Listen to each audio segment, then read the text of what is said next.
各位網友大家好，今日同大家分享嘅一則故事就係離開位置，你是誰？山上嘅寺院裏邊有一隻驢，每日都喺磨房裏邊辛苦拉磨。天長日久，驢都漸漸厭倦咗呢種平淡嘅生活。佢每日都喺度沉思，如果能夠出去見見外面嘅世界，唔使拉磨，咁就好啦。冇幾耐，機會終於嚟咗。有個僧人帶住呢個驢，孭住啲東西下山。呢隻驢就已經好興奮。嚟到山下，僧人就把啲東西放喺驢背上，然後牽住佢返回寺院裏邊。冇諗到路上行人睇到驢嘅時候，都虔誠地跪喺兩旁，對佢頂禮膜拜。一開始嘅時候，呢隻驢都大惑不解，唔知道人哋點解要對自己叩頭跪拜，慌忙閃躲，一路上都係咁。驢就不禁飄飄然起嚟，原來啲人係咁崇拜我嘅。當佢睇見有人路過嘅時候，就會趾高氣揚地站喺馬路中間，走起路嚟虎虎生風，腰都瞬間直起嚟。返到寺院，驢認為自己身份高貴，死都唔肯拉磨啦，只係願意接受人們嘅跪拜。僧人好無奈，只好放呢隻驢下山。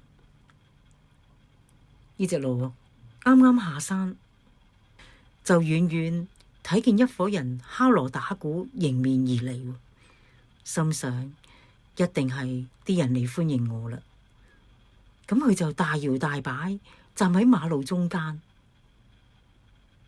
原來係一隊迎親嘅隊伍，覺得被一頭驢攔住去路，呢啲人都好憤怒，又棍又棒咁樣咧交疊嚟打佢啊！驢咧就倉皇逃返到去寺裏邊，佢憤憤不平咁樣同僧人咁講：原來人心險惡啊！第一次落山，個個人都對我頂禮膜拜，但係今日佢哋竟然對我狠下毒手。僧人嘆息咗一聲，真係一隻蠢嘅驢。嗰日人哋跪拜嘅係你背上孭住嘅佛像啊，唔係你啊！人生最大嘅不幸就係唔認識自己，離開位置，自己乜嘢都唔係。每日我哋都喺度照鏡，但係我哋喺照嘅時候，有問過自己一句話：你認識自己嗎？如果你擁有財富，人哋只係崇拜你嘅財富，唔係你。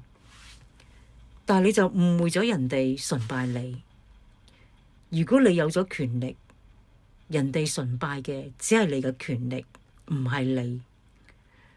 但你又誤會咗人哋崇拜你。如果你擁有嘅係美貌，人哋崇拜嘅只係你一時擁有嘅美貌，唔係你。你又誤會咗人哋崇拜你。當財富、權力、美貌過咗保質期，你就會被拋棄。人哋崇拜嘅只係佢哋嘅需求，唔係你啊！